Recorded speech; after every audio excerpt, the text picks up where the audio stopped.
So the person who's more certain than any of us is not a doctor. Correct. She is a reporter for the New York Times, and amazingly, she still has her job despite so many embarrassing reports that they've had to take down. Hold on. Let's call it what it is. Misinformation. Yeah, I mean... It's misinformation. With a capital M. If that's what we're going to call being wrong, we call them being right misinformation, by the way. Right. So what are we going to call being wrong? She just runs with it. I mean, she doesn't even pause anymore, Correct. Notwithstanding her many misinformation incidents. Her name is Apoorva Mandavilli.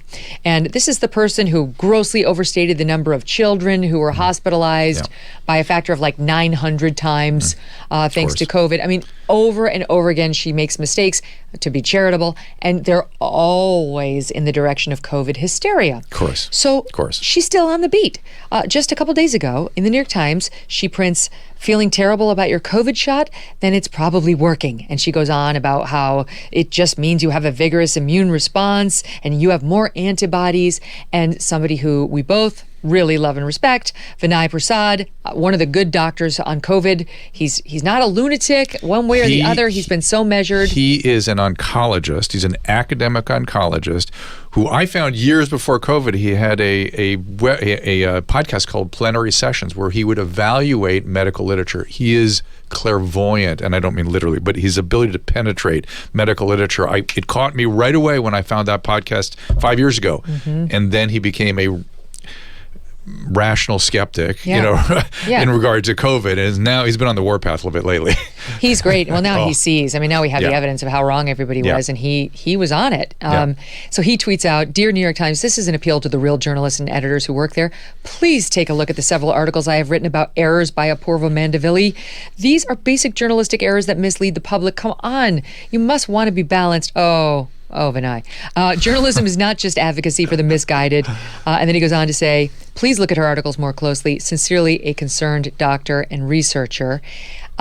They don't want to be balanced. They don't care about misleading the public. Notwithstanding, Dr. Drew, I do listen to their podcast, The Daily, usually most mornings, because I like to get my news from the left and the right. And I heard this. This was not part of the actual podcast. This is like a promotional ad that was run in between content. Listen to what they said just today. I'm Brian Rosenthal. I'm an investigative reporter at the New York Times.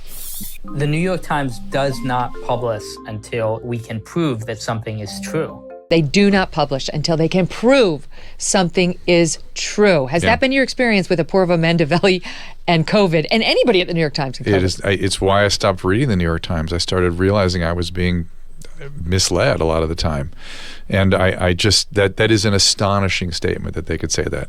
And by the way, prove that something is true, that already is that irrational certainty.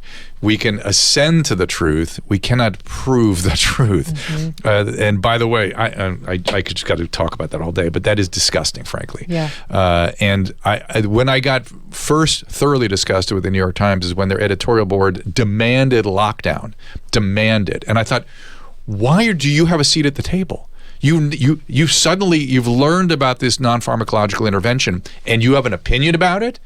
You should not. Same thing happened with medications that became words that you were unable to speak. You literally, if you spoke the word of certain medication names, you'd be deplatformed. Yeah, that's right.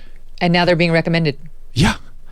And these are inert medicines. They're nothing. And I remind people that. Can I say the I word? Am I allowed to say? Yeah, you can go for it. Say it loud and proud. If you're an asylum seeker for other countries, the CDC requires you to take 5 days of ivermectin. You're immediately given the ivermectin for 5 days because it's nothing. And hydroxychloroquine, that's a medicine that we as physicians are told to keep our lupus patients on during pregnancy. That is the only medication I'm aware of that is recommended to continue during pregnancy. Wow. I mean, just blanket. I don't think pregnant women should do anything to their biology. Personally, that's just me. It makes me nervous. But here's a medication that people who just learned to pronounce the word, had massive certain opinions about it. Yep. We should be very unhappy with that. And this is more of the same with what she's doing. And it's not just, of course, the New York Times. You know, we talked on the show recently about Travis Kelce, the football player out there. He says, "I want to be known as Mr. Pfizer." Great. I want to be known as Mr. Pfizer. He's pimping out the Pfizer vaccine. I had criticism for him because who watches Travis Kelce? It's young men. That's who looks at him as a hero. Those are the least likely to need it and the most likely to be hurt by all these, the 7th booster. And this is something Vinay Prasad's been doing a very good job of calling attention to, the risk of myocarditis in young men. And I got some blowback for it. I mean, nothing, you've been there. But the point is, like, the people who were mad that I was criticizing this were like, the vaccines have saved far more people than they've hurt, and many more people get myocarditis from the vaccine than get it, or they get it from COVID than get it from the vaccine. Okay. And my point has been, okay, at this point in 2023, almost 2024, everyone's had COVID. Correct. These vaccines don't prevent the spread. So if you have natural immunity, and most people have had shots. So at this point, if you are a 19-year-old man who's looking up to Travis Kelce, you may have had a vaccine and you almost definitely had COVID. Why the hell would you get another booster, increasing your risk of heart scarring? Why would you do that? Well, there's a lot packed into that. And let me just conclude my little diatribe about hydroxychloroquine and ivermectin. I'm not fans of those medicines. I don't think they do much. We have a different medicine that works like crazy. I use it in my elderly patients all the time. It is called Paxlovid. And if you're so worried about having a severe episode of COVID and you're a 40-year-old male, let's say, you need not worry about that now because we have Paxlovid. Now, it's only been studied over 60 and 65, but people are using it in middle-aged people all the time, and it works. So why the push for the vaccine? Why the mandates for the vaccine? And that is the part that is extraordinary. So I want to fill in some of the details of what you were just saying. We don't know. Well, let's say it's true that you're more likely to get myocarditis from COVID than the vaccine, which is not clear. That's not clear. Making a healthy person sick because of an intervention we do as physicians, do no harm, is completely violated by that principle. It's by the COVID vaccine. The principle is violated. So we are making a healthy person sick. Okay, that is a problem. Number two, it's more common than we thought.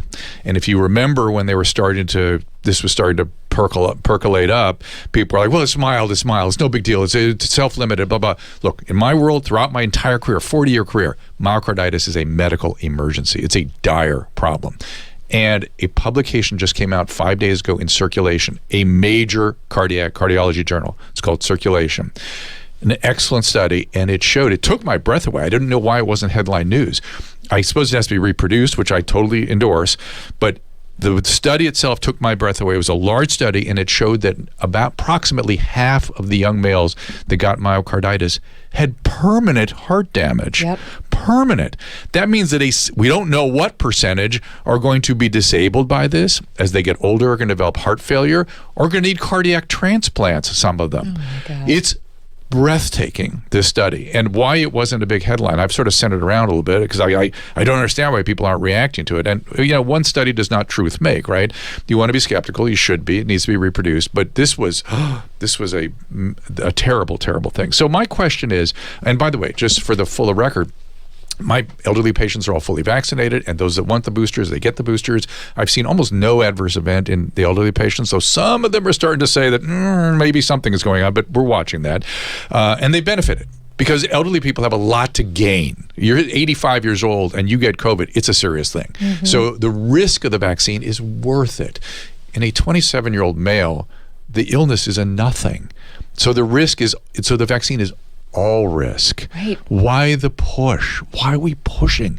And I think, put your legal head on for a second, that universities are going to be in big trouble for having mandated young people to get that vaccine. Because people are going to get sick, and they're going to have long-term consequences, and they should sue those schools for having forced them to take a medical intervention. 100%, they should sue. And if anybody tries to force you from this point forward, get a fake card. It's not that hard. Go ahead, Google it, get a fake card. And again, don't comply. We have a good treatment. We have Paxlovid. Why? And people have all kinds of feelings. You have to say you've gotten the shot to get in. Right. Get a fake one. Just Google it on the internet. It's bullshit. If they're going to create these bullshit rules, you can create your bullshit way around them. It's all just like a theater. So let's act. I'll act like I've gotten my 50th booster, and you can act like you're satisfied I'm telling you the truth. Okay. Sorry, that's how I feel. We've got some guests in the studio. They're on my side. Just consult with the attorney here if you get in any trouble. Yeah, that's right. I got you. I do want to talk about, deaths, because every other week, there's somebody in the news who had like a heart attack and went down on a football field or a baseball field or just in the news or what have you, men and women. And my friends and I are having this debate. Is it more than it's ever been, or are we just seeing it more because of social media and because people are they're on edge thanks to all the COVID vaccinations and COVID itself? What's your take on that? Excess deaths are up. They are up in people under 40. Why is this not an international crisis? And why are we not trying to figure out what is in there in those excess deaths and why are they happening? A guy named Ed Dowd I've been working with on my podcast regularly, and he's a numbers guy. He's a financial analyst, but he noticed these trends, and he has all these actuarial friends and insurance companies friends, and they're telling him, "Oh yes, there's a problem. We're going to be just follow the money. They're going to start charging more insurance to compensate for this." So there is something going on.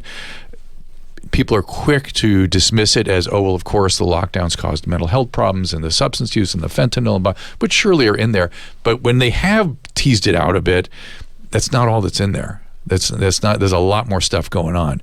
And why are people not urgently? The level of, by the way, excess deaths, it's not like it was during the pandemic, but usually after a pandemic, excess death goes down because vulnerable people die in the pandemic. And so those people that would have died in that following year don't die, but it's gone up and stayed up. It's shocking. People correlate it with this is a correlation, not a causation. Be careful, everybody. You can track it to the beginning of the distribution of the vaccine. What do you know about blood clots in women? Because now we are getting reports of irregular menstrual cycles, Confirmed. Like excessive bleeding by women after they take the vaccine. Even the officials are now acknowledging this, and I think that gets a lot of women thinking about, like, if it's changing the blood in my body, and does that mean it's changing my clotting? And boy, there's a lot to worry packed into about that. I first of all, I want to talk about the women part of this, because I am dead guilty on this. I was talking to Naomi Wolf, and she brought this up, and I went, "No, Naomi, women's periods, almost anything changes them. Come on. Yes, they got a treatment, and okay." Do you realize how sexist that is when a male does that? It's not sexist. I raised this with Brett Weinstein. I poo-pooed him raising this early in the pandemic, and I'm pro-woman. Well, good. So you're making me feel better. Yeah, but I felt very guilty for that because I was dismissive, and I should have just listened and and she's made a lot of it. And it turns out it's true, number one, and a lot of women are having real concerns about it because it's persistent enough that it's affecting fertility. And the mechanisms are not yet fully worked out. They've found spike protein in the ovaries. It accumulates there. They think that might be part of it. Liquid nanoparticles, the shell of the vaccine is also found in the ovaries. As well, they're finding, as you're suggesting, microclots in the uterus that might be increasing to the sloughing. We don't know yet because no one's doing the right studies. And there is here's another issue you probably don't know, but that has me more, as a physician, almost more concerned than anything. And I've talked to RFK Jr. about this, and he is clear that something is up. There is something up with the major medical journals where the editorial process has become adulterated. In my 40-year career, I read the medical lit, I pore over it, I read it carefully. And there has always been a back and forth on any topic in the medical literature. It's not, things don't go automatically to the truth, as we were saying earlier. There's a back and forth in the literature. This is so, it is not so. This data is looking encouraging, this data looks not so encouraging. It has gone one way since the beginning of COVID, and ne'er the twain shall meet. You're not allowed to bring up anything else. Well, I know you've heard bedding and apparel brands say, we're the softest, we're the most comfortable, but do they actually promise it? Do they guarantee it? They put their money where their mouth is. At Cozy Earth, they do. At Cozy Earth, you get the softest, most luxurious feeling fabric guaranteed. And that means if you don't love Cozy Earth's bamboo sheets, their famous bamboo sheets, you have 100 days to get your money back. They're not worried, though, about refunds because once you try Cozy Earth, you're hooked for life. Start with Cozy Earth's best-selling bamboo sheet set, made of 100% premium viscose from bamboo. Super soft, ethically sourced sheets which regulate your temperature, keeping you cool in the summer and cozy in the winter months. And it's not just sheets. They've got pajamas, loungewear, bath towels, and much more. Unbelievably soft, unforgettably comfortable. The coziest way to make your home a sanctuary. And don't forget Cozy Earth's guarantee. All of their products can be returned or exchanged within 100 days and include an additional 10-year warranty against defects. CozyEarth.com. Enter code Megyn at checkout for up to 40% off your order. CozyEarth.com. Promo code MEGYN. CozyEarth.com. Hey, thanks so much for watching. If you like what you just saw, hit the subscribe button for more clips and full episodes.